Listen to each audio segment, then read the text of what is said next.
What you all just saw out there is the selfish attempt of Jey Uso to ruin my legacy because I'm forced to step in the ring with him at WrestleMania. He calls himself main event. In reality, he's mid-card. He's a clown. He's there for the amusement of everybody out there, but he's definitely not in my league. I promise one thing now. Jey made the grievous mistake of his career. He should have thought about his family, about the reputation of his family.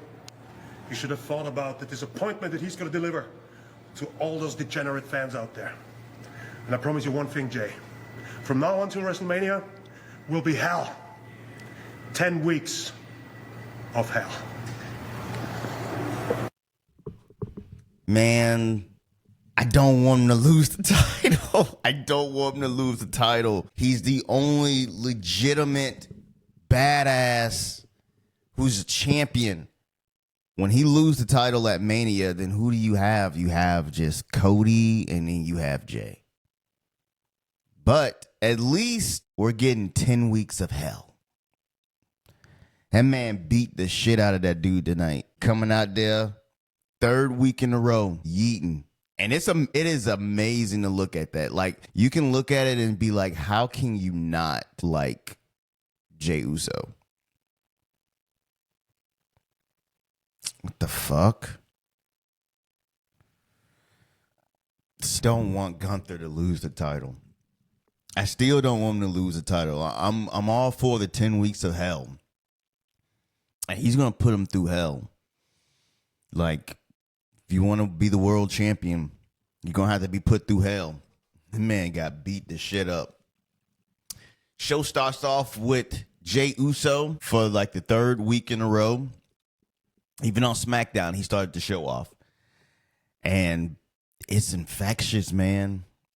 It is infectious. This man come out there, he got the whole people behind him. This is another Daniel Bryan, Kofi Kingston type of situation. Everyone's yeeting. He gets into the ring, and for like the third straight time, people are like, one more time, let's yeet. It's crowd participation. And anytime you have a superstar like Jey Uso who comes in and it's a crowd participation thing, it's always going to be great. It's always going to get over. Plus, we've seen Jey Uso from start up to now. The guy really deserves it. He earned it. He didn't deserve it. He earned it. He came out. When they did the one more time chant, they did it again. They cranked it up in unison. The whole crowd is like, just me, Us. I mean, come on. Which begs the question, that WWE 2K25 video game is a bunch of bullshit. They could have had this man come out here just like that, but they gave you the same entrance that he had last year. I'm not getting that shit. So he gets on the table, and then the camera shot is in the crowd. So you can't really see anything that's around him. You just see him, and you just mostly see the crowd. So then, like, next thing you know, Michael Cole and Pat was like, Jey, look behind you. Look behind you. And then, see, you ain't paying attention because you're trying to do all this goddamn yeeting. And Gunther came out and beat the shit out of him. Security and officials showed up. Then Jey did a suicide dive.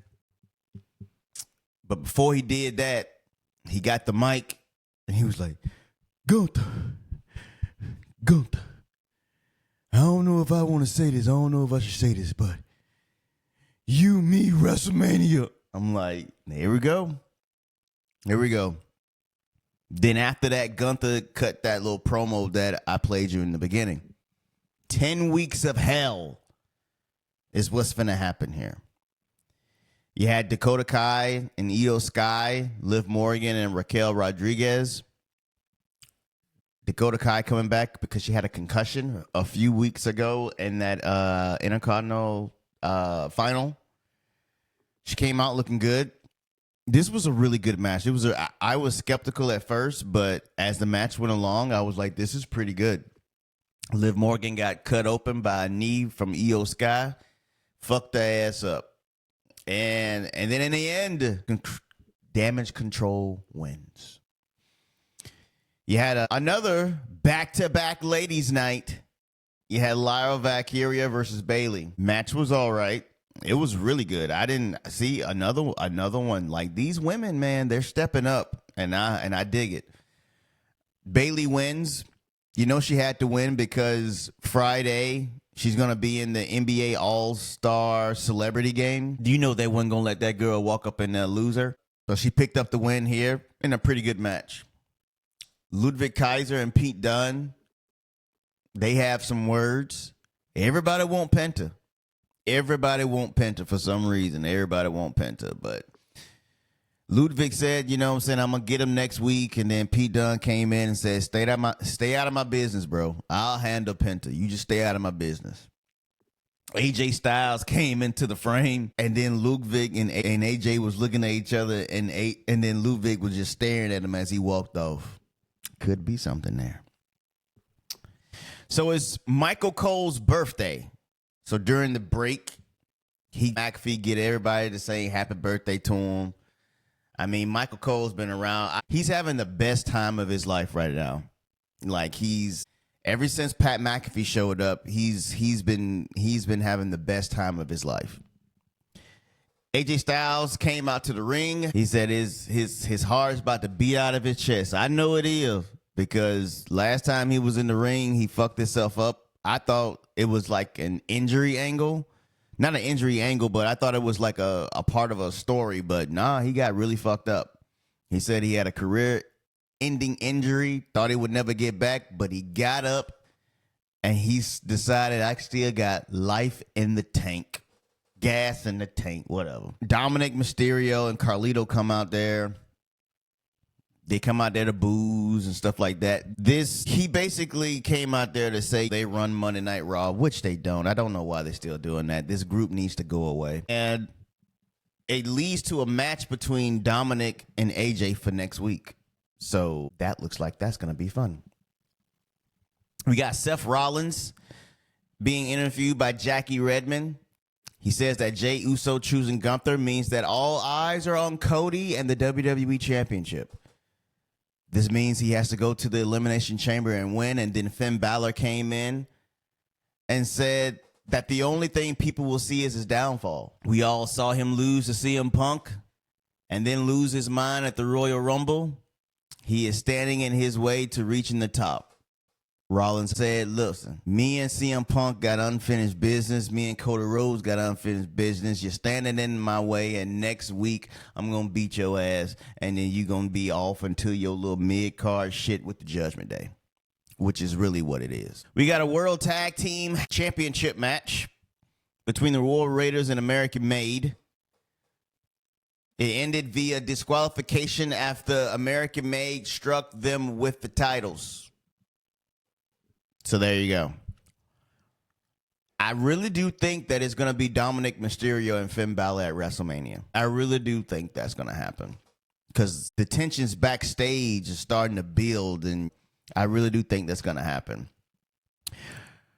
Rhea Ripley catches up with Io Sky to let her know that she will get a chance at the Women's Championship, because in 3 weeks after the Chamber, they got a title match. CM Punk comes out to the ring, tells us that a couple of weeks ago he promised he was going to go win the Royal Rumble. He didn't. But he isn't mad that Jey Uso won. No one is. No one's mad. He's the right guy. There's still a main event slot to fill, and he knows Cody Rhodes is sitting at home. He already qualified for the Elimination Chamber, but one guy just put himself in the match without earning it. And that guy is John Cena. And it's fair enough that he declared his shot. At some point in the match, he will get his hands on Cena and beat him down, and sends a warning to Drew McIntyre saying, I already beat your ass before, so I can beat you again. Seth Rollins, I can beat you. Finn Balor, don't matter who it is, I'm getting that spot at WrestleMania. Logan Paul comes out there and said, you know what, man? You talked a lot of shit to me on SmackDown about me, saying, you know, Kevin Owens, that, oh, man, you got beat by Logan Paul, but I threw your ass over the top rope. And at the Elimination Chamber, I'm going to take your old ass out again. And then we had a match between Logan Paul and Rey Mysterio. This was the main event. Pretty good match. I enjoyed it. Winner, Logan Paul. And that was Raw. It was an easy watch.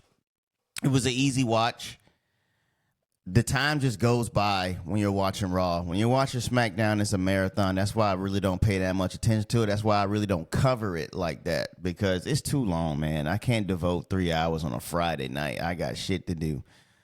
But this was a really good Monday Night Raw. 10 weeks of hell, Jay. 10 weeks of hell. Gunther is going to put your ass through the ringer, and good. I want him to beat the shit out of you each and every week. If this man finna lose this championship, which I don't want him to lose, if he's finna lose, then you got to get the beat down every week. Every time you do this, come out with this chant. He took the entrance from the people. That's the best thing about Jey Uso is his entrance. His in-ring work, it needs a lot of work. Like I say, Jimmy is the better worker out of the brothers. Jey just got the entrance. But that was Raw.